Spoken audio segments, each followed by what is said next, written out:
Hello students, कैसे हो आप? बहुत बढ़िया। तो बेटा, आज हम प्लस टू क्लास का एक टॉपिक करेंगे करंट इलेक्ट्रिसिटी से, ड्रिफ्ट वेलोसिटी। ठीक है।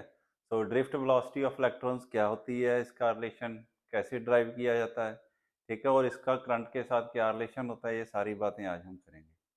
तो मैं हूं पवन सिंह, आपका फिजिक्स टीचर, और आप देख रहे हैं अपना प्यारा सा चैनल फिजिक्स ज्ञान। तो शुरू करते हैं बेटा, ड्रिफ्ट वेलोसिटी। तो जैसे आपको मालूम ही है कि किसी भी कंडक्टर में, मान लो ये मैंने एक कंडक्टर लिया है, in the absence of electric field, अगर इस पे हम बाहर से कोई इलेक्ट्रिक फील्ड नहीं लगा रहे, इलेक्ट्रिक फील्ड ना लगाने का क्या मतलब है कि इसको हमने किसी भी बैटरी या सेल से नहीं जोड़ा, तो इसके अंदर फ्री इलेक्ट्रॉन्स की मूवमेंट कैसी होगी? सो बेटा, आपने गैस मॉलिक्यूल्स के बारे में सुना होगा कि गैस मॉलिक्यूल्स को जब हम किसी वेसल में रखते हैं, क्लोज कर देते हैं, तो उनकी मूवमेंट कैसी होती है? रैंडम मूवमेंट होती है। रैंडम का क्या मतलब होता है कि कुछ लेफ्ट को जाते हैं, कुछ राइट को जाते हैं, कुछ अपर डायरेक्शन में जाते हैं, कुछ डाउनवर्ड में जाते हैं, कुछ एंगल पे जाते हैं, कुछ दूसरे एंगल पे जाते हैं, ऐसे रैंडमली मूव करते हैं। ठीक है ना, यानी पर्टिकुलर डायरेक्शन में मूव नहीं करते। तो जब हम उनका नेट मोशन देखते हैं तो वो जीरो होता है। सेम इसी तरह से जब in the absence of electric field, जब कोई बैटरी नहीं लगी होती, तो इलेक्ट्रॉन्स जो हैं वो रैंडम डायरेक्शन में मूव करते हैं। इस तरह से कोई सीधा जाता है, कोई पीछे को जाता है, कोई ऊपर जाता है, कोई ऐसे एंगल पे मूव करते हैं, कहीं ऐसे करके करते हैं। तो नेट वेलोसिटी अगर हम देखें तो कितनी होती है सारे इलेक्ट्रॉन्स की? नेट कैसे पता चलेगी? इसकी एवरेज जब हम निकालेंगे, क्योंकि सभी इलेक्ट्रॉन्स की वेलोसिटी क्या होती है? अलग अलग होती है। ठीक। तो जब हमने नेट वेलोसिटी देखनी हो सभी इलेक्ट्रॉन्स की, तो कैसे देखते हैं? एवरेज निकालते हैं। तो उस वक्त एवरेज वेलोसिटी इसकी कितनी आएगी? जीरो आएगी। और उस एवरेज वेलोसिटी को हम क्या कह देते हैं? Drift velocity. ठीक है। तो ड्रिफ्ट वेलोसिटी क्या हुई? It is the average velocity with which electrons get drifted through the conductor. कि वो वेलोसिटी, वो एवरेज वेलोसिटी जिस वेलोसिटी से इलेक्ट्रॉन्स किसी कंडक्टर में से फ्लो करते हैं, पास करते हैं, किसी डायरेक्शन में जाते हैं, वो वेलोसिटी क्या होती है? एवरेज वेलोसिटी क्या होती है? ड्रिफ्ट वेलोसिटी होती है। जिस तरह से मैंने अभी बताया कि अगर हमने इलेक्ट्रिक फील्ड बाहर से अप्लाई नहीं किया, तो सभी इलेक्ट्रॉन्स की अगर हम एवरेज वेलोसिटी निकालेंगे तो कितनी आएगी? जीरो आएगी। यानी कि in the absence of electric field drift velocity कितनी होगी इलेक्ट्रॉन्स की? जीरो होगी। यहां पे लिख लेते हैं। मान लो कि in the absence of electric field, in the absence of electric field u1 u2 u3, vector भी मैं डाल देता हूं ऊपर, u4 and so on, n electron मान लेते हैं। इसके अंदर कितने इलेक्ट्रॉन्स हैं? n इलेक्ट्रॉन्स हैं। In the absence of electric field u1 vector, u2 vector, u3, ये सारे क्या है? Be the velocities, be the velocities of electrons in the conductor, in the conductor. So their average value is, so their average value is, अगर हम इसकी average value निकालेंगे तो कितनी आएगी? u1 vector plus u2 vector plus u3 vector plus on, कितने electrons हैं? n electrons हैं। सबकी वेलोसिटी ऐड कर दी over total number of electrons. ये किसके इक्वल आ जाएगा? ये जीरो के इक्वल आ जाएगा। ठीक है ना। तो initially average velocity of electrons यानी कि ड्रिफ्ट वेलोसिटी ऑफ इलेक्ट्रॉन्स कितनी होती है? जीरो होती है। ठीक है ना। तो ये आ गया। अब हम क्या करेंगे? इसके एंड्स पे एक सेल लगा देंगे।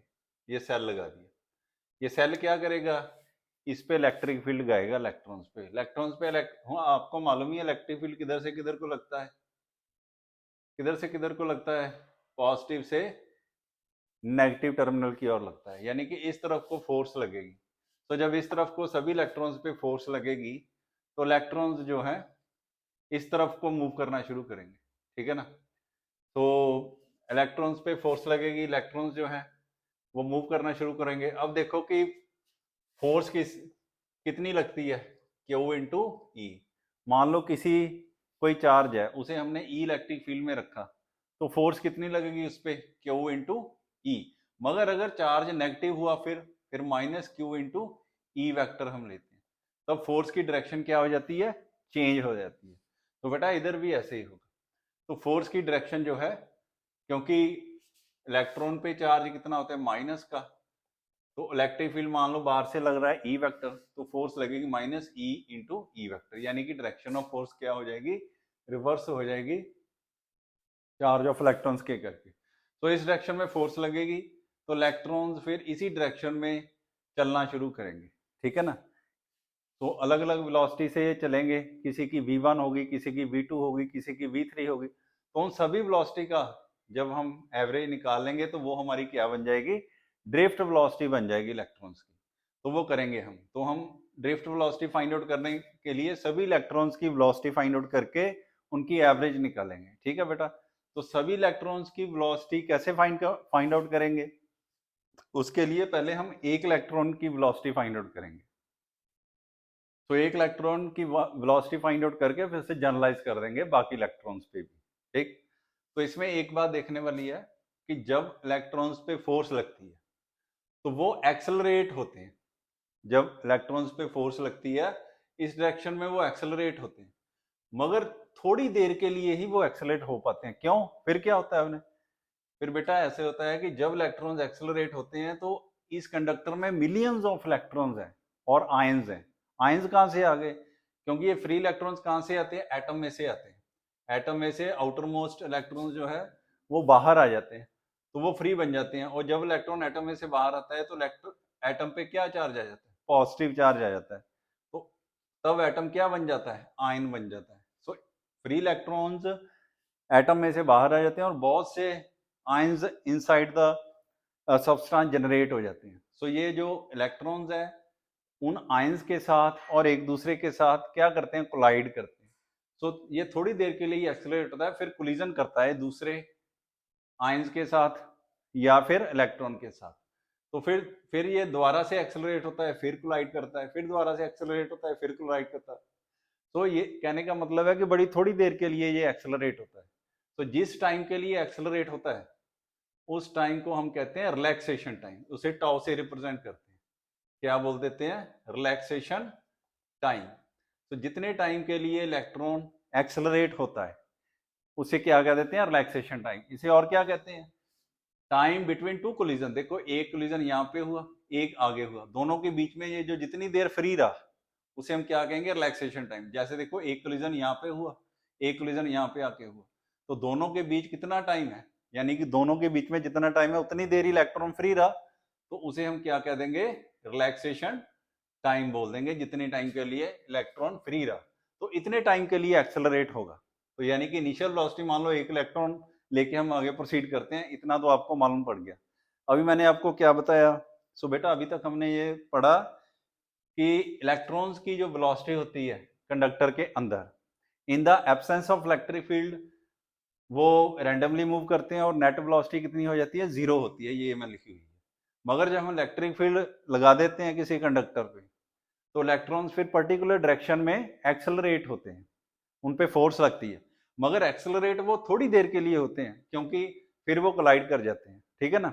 सो जितनी देर के लिए वो एक्सेलरेट होते हैं उसे हम कह देते हैं रिलैक्सेशन टाइम, ठीक। तो अब हम क्या करेंगे कि फाइनल वेलोसिटी एक इलेक्ट्रॉन की पहले पता करेंगे। फाइनल वेलोसिटी का क्या मतलब है, जैसे मैंने बताया ना, यहां से शुरू होता है, यहां जाके फिर दोबारा ये कोलाइड कर जाता है, यानी इतनी देर के लिए एक्सेलरेट हुआ। मान लो यहाँ पे इसकी वेलोसिटी u1 है, तो जब ये कोलाइड किया इसकी वेलोसिटी कितनी है उसे हम फाइनल वेलोसिटी बोलेंगे। तो फाइनल वेलोसिटी पहले एक इलेक्ट्रॉन की निकालेंगे, फिर दूसरी की निकालेंगे, ऐसे ही n पे जनरलाइज कर देंगे, ठीक है। चलो शुरू करते हैं। तो let us consider one electron so let us consider one electron। पहले एक इलेक्ट्रॉन कंसीडर करते हैं। So force acting on it, तो इस पे कितनी बेटा फोर्स लगेगी, क्या फार्मूला होता है, F is equal to minus E into E, यही होता है फार्मूला। अब हमें मालूम है according to Newton second law F किसके इक्वल होता है, मास इंटू एक्सेलरेशन। यहां से हमें एक्सेलरेशन पता चल जाएगी कि इलेक्ट्रॉन्स की एक्सेलरेशन कितनी आएगी, इलेक्ट्रॉन में कितनी एक्सेलरेशन आएगी, minus E into E vector. M क्या है, मास ऑफ इलेक्ट्रॉन है, ए क्या है, एक्सेलरेशन है। तो एक्सेलरेशन कितनी आ गई, माइनस ई ई वैक्टर ओवर एम आ गया, ठीक है ना, इतनी एक्सेलरेशन आ गई। तो बेटा नेगेटिव साइन क्या शो करता है, नेगेटिव साइन ये शो करता है कि जिस डायरेक्शन में इलेक्ट्रिक फील्ड है उससे अपोजिट डायरेक्शन में पार्टिकल एक्सेलरेट हो रहा है। इलेक्ट्रिक फील्ड किस डायरेक्शन में, पॉजिटिव से नेगेटिव डायरेक्शन में, मगर फोर्स लग रही है नेगेटिव से पॉजिटिव डायरेक्शन ऑफ इलेक्ट्रॉन्स करके, तो ये एक्सेलरेट भी उसी डायरेक्शन में होंगे, यानी कि एक्सेलरेशन की डायरेक्शन जो है वो इलेक्ट्रिक फील्ड की डायरेक्शन से क्या है, अपोजिट है। इसलिए बेटा इस पे क्या आया, नेगेटिव साइन आया। आया समझ में, अच्छी तरह से आया, चलो बहुत अच्छे। तो इस चीज को आपने नोटबुक पे नोट कर लेना है। अब आगे चलते हैं, ये हमारे पास एक्सेलरेशन आ गई है। टाउ क्या है, अभी मैंने बताया था, ये इसको टाउ बोलते हैं, टाउ, TAU, टाउ। ये सिंबल किसका होता है, tau is the time, is the time between two successive collisions, between two successive collisions and is known as, तो इसे क्या बोल देते हैं हम, relaxation time, and is known as relaxation time. इसे और क्या बोलते हैं हम, it is the time for which, it is the time for which electron remains free between two successive collisions। ठीक है, इसे इस तरह दो तरीके से हम डिफाइन करते हैं, यानी कि ये बॉडी में एक्सेलरेशन आएगी, इलेक्ट्रॉन में एक्सेलरेशन आएगी, इतने टाइम के लिए आएगी, ठीक है। तो if v1 vector is the, if v1 vector is the final velocity of this electron, then, क्योंकि हमने ए फर्स्ट इलेक्ट्रॉन कंसीडर किया है, तो यहाँ पे देखो एक्सेलरेशन भी क्या लिख देंगे, a1 लिख देंगे, ठीक है। तो मास तो क्योंकि सभी इलेक्ट्रॉन्स का सेम ही होता है, इसलिए मास को m ही लिखेंगे हम।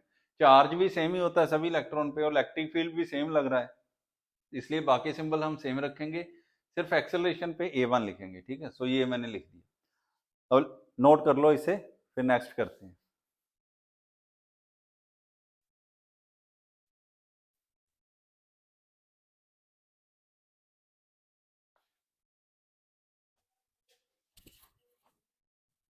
सो आपने नोट कर लिया होगा।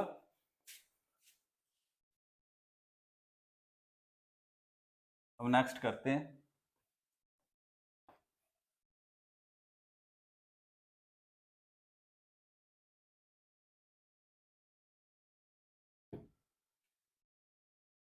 तो अब इक्वेशन यूज करो, इक्वेशन यूज करो बेटा, using equation of motion use करनी है। कितनी इक्वेशन ऑफ मोशन है हमारे पास, 3 इक्वेशन ऑफ मोशन है, उनमें से हमने यूज करनी है v is equal to u plus at, क्योंकि फर्स्ट इलेक्ट्रॉन है तो हमने 1 लगा देना है v के नीचे, a के नीचे और u के नीचे। अब v की वैल्यू कितनी है हमने निकालनी है, a की वैल्यू कितनी है, देखो अभी मैंने यहाँ पे निकाली थी, कितनी निकाली थी, minus e vector over m। ओ सॉरी, पहले u की लिखनी है, पहले u1 लिखेंगे, मैंने a1 लिख दिया, पहले u1 लिखेंगे। u1 की कितनी वैल्यू है, वो ऐसे लिख देते हैं, a1 कितना है, a1 है minus e vector over m, और t कितना है, टाउ है, इसे 1 लिख देते हैं, क्योंकि टाइम क्या होता है, स्केलर क्वांटिटी होता है, इस पे वेक्टर डालने की जरूरत नहीं है। ये टाउ 1 क्या है, ये टाइम है जितनी देर तक का फर्स्ट इलेक्ट्रॉन जो है वो फ्री रहा बिटवीन टू सक्सेसिव कोलिजन। ये हमारे पास क्या आ गया, v1 की वैल्यू आ गई। अब यही फार्मूला हमने जनरलाइज कर देना है बाकी इलेक्ट्रॉन्स पे भी। सिमिलरली सेकंड इलेक्ट्रॉन के लिए क्या लिखेंगे, v2 vector is equal to u2 vector plus minus e vector over m into tau 2, ऐसे ही सो ऑन जनरलाइज कर देंगे। nth इलेक्ट्रॉन के लिए क्या आएगा, u n vector plus minus e vector over m into tau. तो ये देखो बेटा, हमने पहले फर्स्ट इलेक्ट्रॉन के लिए फाइनल वेलोसिटी निकाली, यही फार्मूला हमने जनरलाइज कर दिया बाकी पे भी। अब फर्स्ट इलेक्ट्रॉन की वेलोसिटी भी आ गई, सेकंड की भी आ गई, थर्ड की भी आ गई, nth इलेक्ट्रॉन की भी आ गई। ठीक है, सभी इलेक्ट्रॉन्स की हमारे पास फाइनल वेलोसिटी आ गई है। अब इसका यूज करके हम क्या करेंगे, हम एवरेज निकालेंगे। सो एवरेज निकालो, क्योंकि एवरेज वैल्यू क्या होगी हमारी, ड्रिफ्ट वेलोसिटी होगी।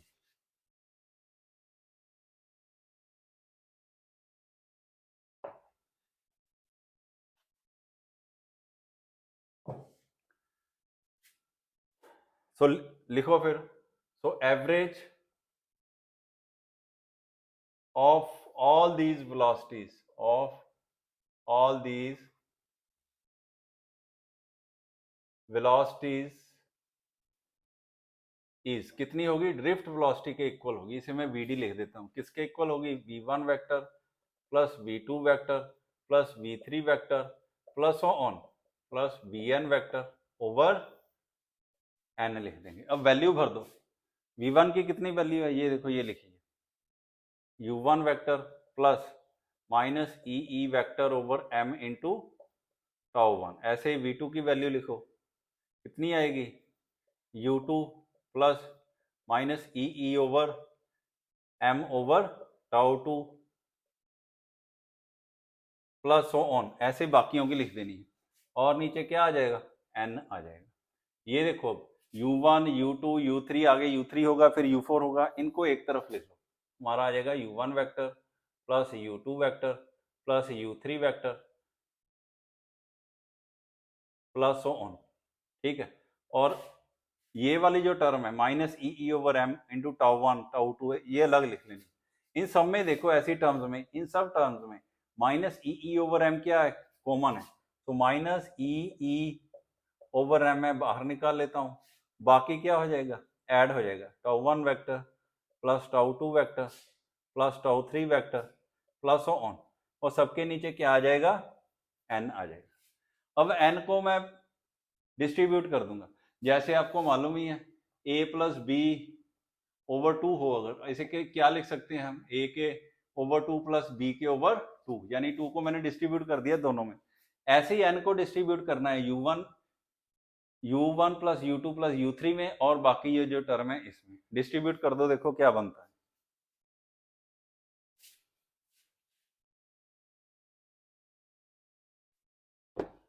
तो ये हमारा आ जाता है u1 vector plus u2 vector plus u3 vector plus on over n आ गया। ठीक है, और minus e vector over m तो कॉमन ही है, ये मैं बाहर निकाल लेता हूँ। ठीक है, और अंदर क्या रह गया, tau one vector plus tau two vector plus tau three vector. Vector नहीं आएगा क्योंकि टाइम है ना, ये इस पे वेक्टर नहीं आएगा, और इसके नीचे क्या आ जाएगा, एन आ जाएगा। तो बेटा ये वाला साइड तो आपने लिख ली होगी, तो इसे मैं इरेज कर देता हूँ। ठीक है, इसे इरेज कर देता हूँ, ये आपने लिख लिया होगा।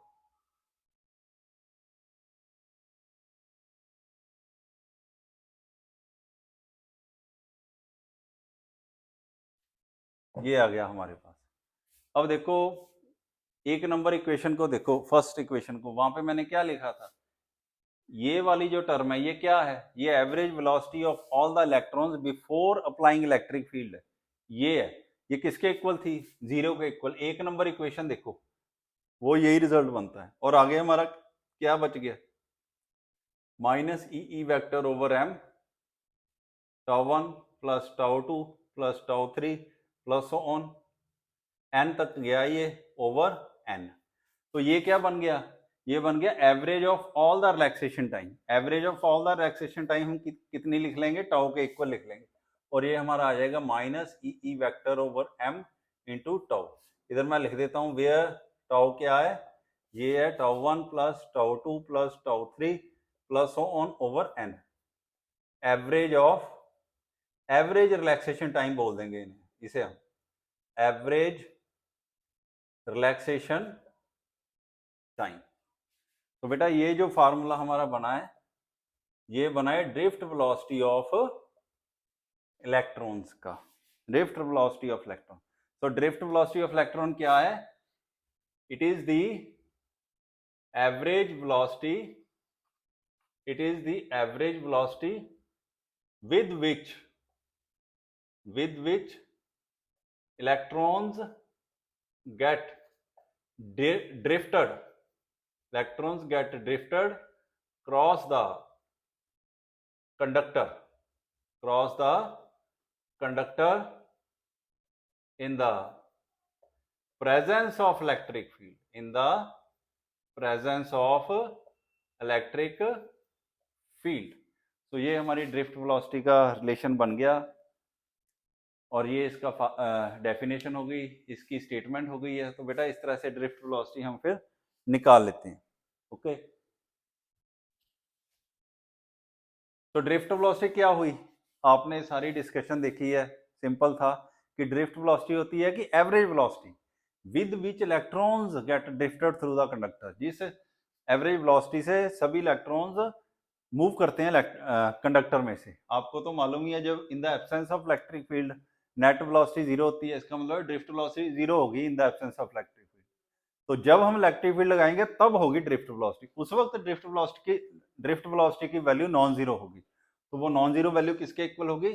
ये फार्मूला आ गया, minus e over m into tau. ये टाउ क्या है? Relaxation time, time between two successive collision. तो बेटा इस तरह से हम ड्रिफ्ट वेलोसिटी का रिलेशन जो है वो ड्राइव कर लेते हैं। आपको समझ लग गया होगा?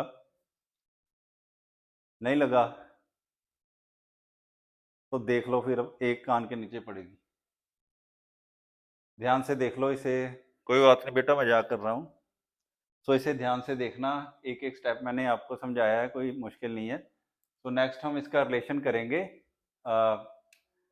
इलेक्ट्रिक करंट और ड्रिफ्ट वेलोसिटी का, कि इलेक्ट्रिक करंट के साथ ड्रिफ्ट वेलोसिटी ऑफ इलेक्ट्रॉन का क्या रिलेशन है। ठीक है, सो नेक्स्ट अब वो वाला करेंगे। ये आपने छाप लिया होगा कॉपी पे। चलो नेक्स्ट करते हैं।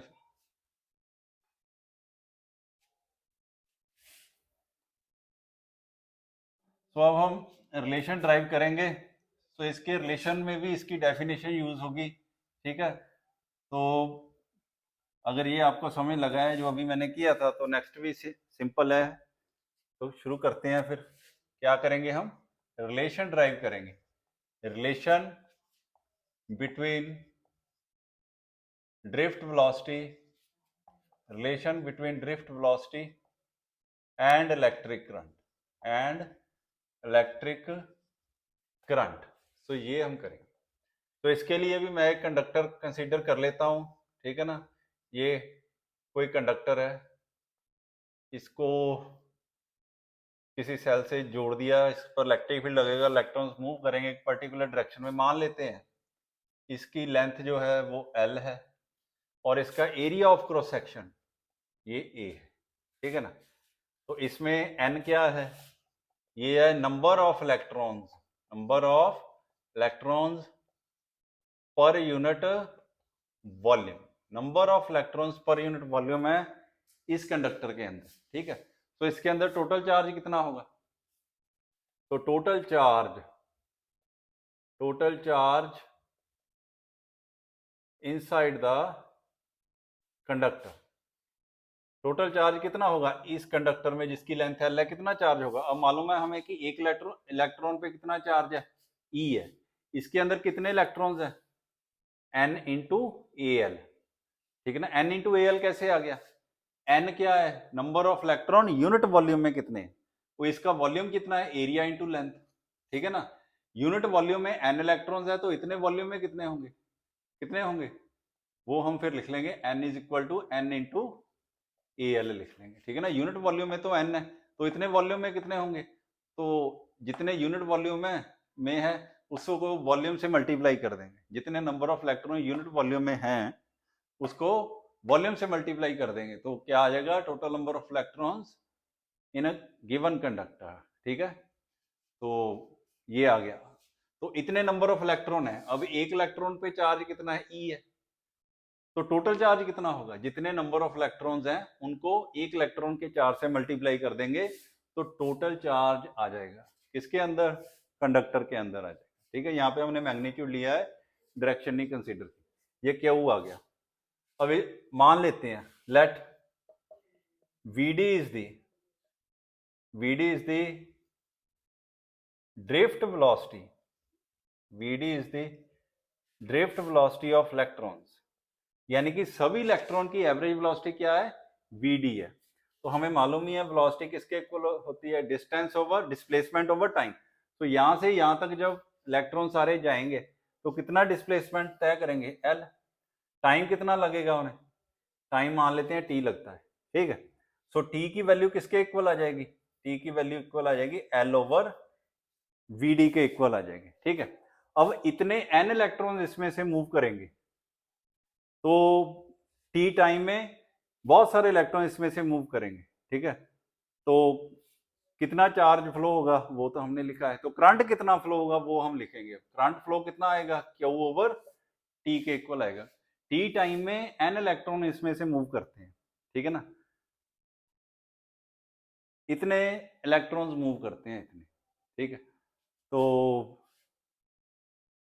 करंट कितना आ जाएगा, Q ओवर T। अब Q की वैल्यू भरो कितना आएगी, N into AL into E over T कितना है, L over VD, L over VD आ गया, L से L कैंसिल हो गया, हमारे पास क्या आ गया, NEA VD आ गया। ये रिलेशन आ गया करंट और ड्रिफ्ट वेलोसिटी में, I is equal to NEA into VD। देखो भाई इसमें टोटल इलेक्ट्रॉन्स कितने हैं, यूनिट वॉल्यूम में N इलेक्ट्रॉन्स हैं, ठीक है। तो टोटल चार्ज कितना है, इतना है। तो T टाइम में N इलेक्ट्रॉन्स इसमें से मूव करते हैं, ठीक है। तो चार्ज कितना मूव करता है, ये देखो इतना चार्ज मूव करता है, इतना चार्ज मूव करता है। तो टाइम कितना है, मान लेते हैं कि चार्ज को इसमें से पूरे निकलने में कितना टाइम लगा, T टाइम लगा, ठीक है ना। मान लेते हैं T टाइम में हमने देखना है कि इस कंडक्टर में से कितना करंट फ्लो किया। तो मान लेते हैं T टाइम में कितना करंट फ्लो करता है, I करंट फ्लो करता है, ठीक है ना। तो T टाइम हमें निकालना है, क्योंकि करंट किसके इक्वल होता है, Q ओवर T के इक्वल होता है। हमें चार्ज की वैल्यू चाहिए, टाइम की वैल्यू चाहिए। चार्ज की वैल्यू तो यहाँ से निकाल लेंगे कि T टाइम में Q चार्ज फ्लो किया इसमें से, तो Q किसके इक्वल है, जितने नंबर ऑफ इलेक्ट्रॉन्स फ्लो किए इंटू जितना इसका वॉल्यूम है, क्योंकि N इलेक्ट्रॉन्स तो सिर्फ यूनिट वॉल्यूम में है, यूनिट वॉल्यूम में। तो वॉल्यूम तो हमने इसका पूरा लेना है, जितना भी है इसका, ये और ये लेंथ जो है पूरा लेना है। वॉल्यूम ये एरिया हो गया और ये लेंथ हो गई। पूरे वॉल्यूम में से कितना चार्ज फ्लो करता है, क्योंकि जब इलेक्ट्रिक फील्ड लगेगा तो पूरे वॉल्यूम में चार्ज फ्लो करेगा ना, पूरे में करेगा। तो T टाइम में कितना चार्ज फ्लो करता है, इतना चार्ज फ्लो करता है, इतना। तो ये चार्ज कैसे निकाला हमने, number of electron in unit volume into volume of the conductor into charge on one electron. तो Q की वैल्यू आ गई। अब हमें मालूम है वेलोसिटी किसके इक्वल होती है, displacement cover over time taken. तो T टाइम में कितना डिस्प्लेसमेंट इलेक्ट्रॉन्स कवर करेंगे, जितनी इसकी लेंथ है। तो लेंथ ओवर टाइम आ गया, टाइम यहाँ से निकाल लेंगे। तो फिर करंट किसके इक्वल होता है, Q ओवर T। यहाँ पे हम भर देंगे वैल्यूज उसकी, और ये हमारे पास क्या आ जाएगा, करंट की वैल्यू आ जाएगी। सो ये रिलेशन बनता है करंट और ड्रिफ्ट वेलोसिटी में। सो बेटा इस तरह से हम करंट और ड्रिफ्ट वेलोसिटी में रिलेशन ड्राइव कर लेते हैं। आपको समझ लग गया होगा, चलो ठीक है बेटा, बाकी हम नेक्स्ट लेक्चर में करेंगे। Thank you.